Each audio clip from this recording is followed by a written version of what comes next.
tell me a little bit about like giving back. What does that mean for you? I mean, you've been documented, big wave surfer. I mean, everybody knows that. Yeah. Talk to us a little bit about Laird that likes to give back. What do you like to do? What's your passion in giving back? Well, I always call it the selfish act of giving. I think that, that there's a selfishness in a way that giving, and I like the feeling of giving. I think it's better to give than to receive. So you get rewarded for that. And I do it because I like to do it. And my mom was a very given person. She would take people in and that she didn't know, and including animals and strays and whoever. but that's the kind of, and I think I was raised that way, and I think I enjoy.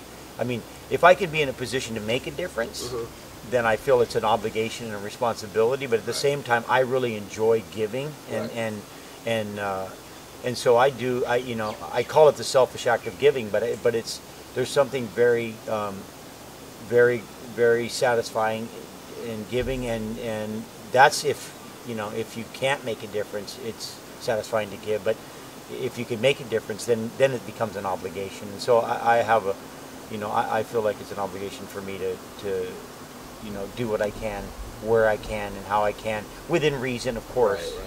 Right. Yeah, I mean, you must get bombarded with. Yeah, and in a way, sometimes you can't be as generous when you want to if you're doing every single thing. So you try not to turn things down, but at the same time, you need to kind of govern where and in a way, that's what forces me. I start to look at wanting to start my own charity so I can focus on that, because pretty soon you're doing all this stuff, and it's like you can't. Right. So if you were to start one, what would it be about?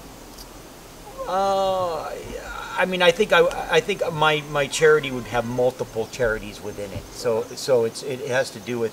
I mean, I've been supportive for autism originally. That was a big one because I had friends and family that had issues with autism. I had, I did some stuff for cystic fibrosis because I had some connections with that, and then of course I've done all the the normal. Surfrider, NRDC, Heal the Bay, and all that kind of environmental ocean awareness, save the beaches, stop plastic. I mean, all those kind of things.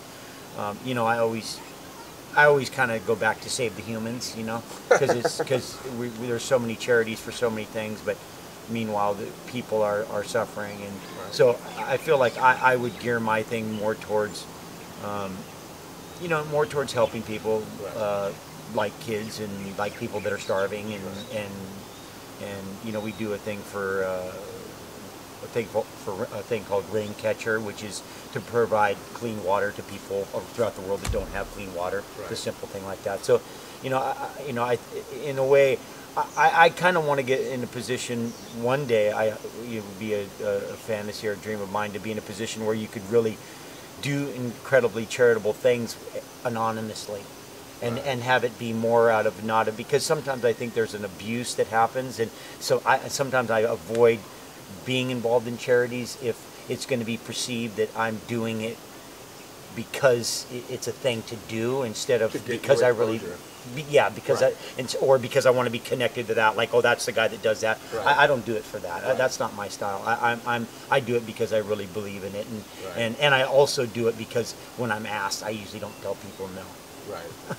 That's a hard word. So, yeah. Now, Billy Hamilton. Yep. Your dad. He adopted you?